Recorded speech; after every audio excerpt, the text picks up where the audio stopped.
Machiavellianism, Illuminati, all through your body. The blows like a 12-gauge shot. Feel me? And God said He should send His one begotten Son to lead the wild into the ways of the man. Follow me. Re les potos, c'est Sacha, bienvenue dans cette nouvelle vidéo. Donc après la victoire au Trophée des Champions PSG Rennes 2-1, Thomas Tuchel a trouvé les mots en conférence de presse et on va analyser un peu sa conférence de presse, toujours en vous disant les questions des journalistes et la réponse de Thomas Tuchel.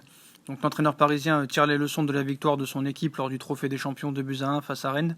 Ce samedi, il est notamment très satisfait de sa recrue espagnole venue de Séville. Donc contrairement à la saison passée, Tuchel n'a pas été arrosé au champagne par ses joueurs, après le succès parisien lors du Trophée des Champions ce samedi. Cela n'a pas empêché le coach allemand d'afficher sa satisfaction après une rencontre qu'il estime maîtrisée par ses troupes, mort de rire.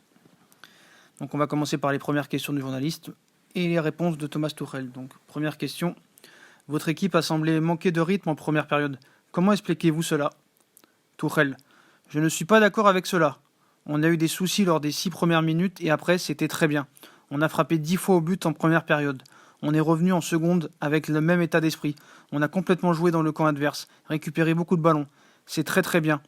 Les 10 premières et les 10 dernières minutes ont été plus compliquées, mais c'est normal, nous sommes fatigués. On doit améliorer nos débuts et fin de match. Non mais mort de rire, le mec il est fatigué au mois d'août. La saison elle a même pas commencé. Et en plus il dit que en première mi-temps c'était pas mal. Je crois que ce gars-là, il fait tout pour se faire détester, en fait. J'ai l'impression d'écouter Raymond Domenech. Bref, le PSG était tout de même moins tranchant, non? Mais il y a 1-0 avec un but hors jeu. Vous avez vu le terrain? C'est le premier match, on doit être patient. À mon avis, nous avons totalement mérité de gagner. Encore des excuses. Que pensez-vous de votre recrue espagnole Ander Herrera et Pablo Sarabia?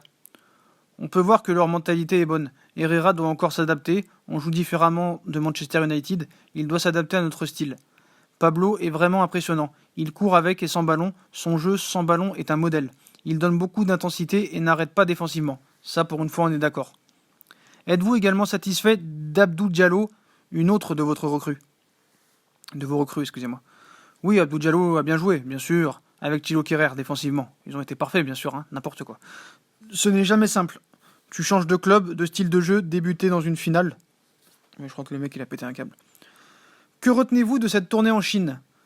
Toutes les choses que nous avons pu contrôler étaient top. Les terrains d'entraînement, pas ceux des matchs, étaient top. On a joué avec beaucoup d'intensité à l'entraînement, mais quand même, c'est super fatigant. On a fait beaucoup de vols, changé de ville. D'un certain point de vue, c'est très exigeant, mais nous n'avons pas de blessés, c'est une bonne chose. Qu'avez-vous pensé du coup franc direct de Di Maria? C'était dangereux de le faire jouer car il avait un problème musculaire ce matin, mais on a décidé qu'il pouvait entrer en fin de match. Je sais qu'il peut changer un score avec une passe, un but. Sa technique sur coup franc est incroyable. Sentez-vous votre équipe prête pour le début du championnat? On a encore des vidéos à regarder pour s'améliorer, notamment ce début de match. On a gagné, c'est bien. Tout le monde sait que nous devons créer notre style de jeu. Marquinhos a été excellent au milieu. Avec l'arrivée de Gueye, doit-on s'attendre à le revoir plus souvent en défense? Je l'espère. Ça veut dire qu'Idrissa joue au niveau auquel on l'attend. Il joue exactement à ce poste de numéro 6, mais Marquinhos, c'est important qu'il soit sur le terrain. Il n'a fait que 3 entraînements et il joue déjà comme ça. C'est extraordinaire. Je l'aime beaucoup au milieu de terrain car il pense de la bonne manière et que sa qualité de passe est top. Marquinhos, Di Maria, Thiago Silva, Paredes sont-ils prêts à débuter en championnat? On a vu que Diallo a eu des difficultés dans le match. Donc il a dit, ils pensent qu'ils sont prêts. On doit rester attentif. Si tu travailles pendant les vacances, c'est possible de jouer un match comme ça. Mais c'est plus facile de jouer dimanche ou dans 3 ou 4 semaines.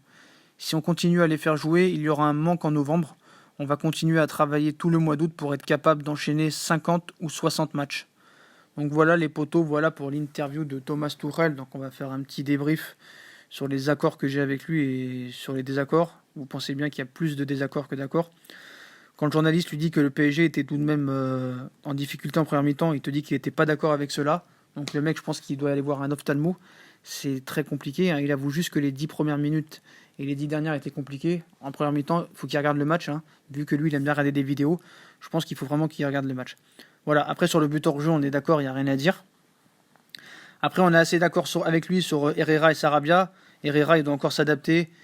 Et Pablo Sarabia, il a été vraiment impressionnant. Il court avec et sans ballon. Donc il y a encore du progrès à faire, mais je pense que c'est un joueur qui va vraiment tout casser cette année. Donc sur Abdou Diallo et Kerrer, là bien sûr je suis pas d'accord, hein. Il dit que Diallo et Kerrer ont bien joué défensivement. Après il avoue quand même que c'est jamais simple, tu changes de club, tout ça et tout, donc il avoue quand même qu'ils n'ont pas été au top niveau. Voilà, au moins ça c'est quand même net. Donc que retenez-vous de cette tournée en Chine, c'est fatigant, machin. Donc il dit déjà qu'ils sont très fatigués alors que c'est le début de championnat. Donc qu'est-ce que ça va être au mois de mai? Voilà. Bon après sur Di Maria, après sur le championnat, ils disent qu'ils sont pas encore prêts. Sur Marquinhos, on est d'accord qu'au milieu il a été excellent. Là il y a vraiment rien à dire. Après il faut pas oublier les poteaux que c'est le début de saison certes, mais qu'à Rennes il y avait beaucoup d'absents, qu'il n'y avait pas grand monde, ils n'ont pas beaucoup de recrues et que c'était quand même une équipe assez affaiblie. Donc je pense que quand même ce match-là est assez décevant. La seule chose qu'on peut retenir de positif est la victoire pour moi. Voilà, pour moi c'est la victoire et rien d'autre. Voilà.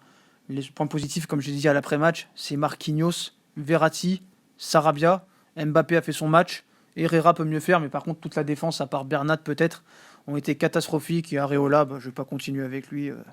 Ça sert à rien, ça serait se répéter. Et je sais que vous aimez pas ça, vous me le dites assez en commentaire. Donc voilà pour l'interview de Thomas Tuchel. Bon c'est du Tuchel tout craché, hein. Rien d'exceptionnel. Hein. Ça fait penser à des entraîneurs piteux comme Raymond Domenech ou d'autres qui sont passés, qui ont été aussi médiocres que lui. Donc voilà les potos, si on a kiffé la vidéo, comme d'habitude, on like, on partage, on s'abonne. Dites-moi en commentaire ce que vous avez pensé encore de ce match, de cette interview. Est-ce que vous êtes d'accord avec lui ou non? En tout cas, 80% je suis pas d'accord. Voilà, mais bon, on va continuer avec lui pour l'instant, on n'a pas le choix. Bref les potos, voilà. Moi je vous souhaite une très bonne vidéo à tous. N'hésitez pas à vous abonner, c'est très important, on arrive bientôt aux 9000 et je vous en remercie beaucoup. Et je vous souhaite une très bonne vidéo et à plus tard dans une nouvelle vidéo les potos. Ciao!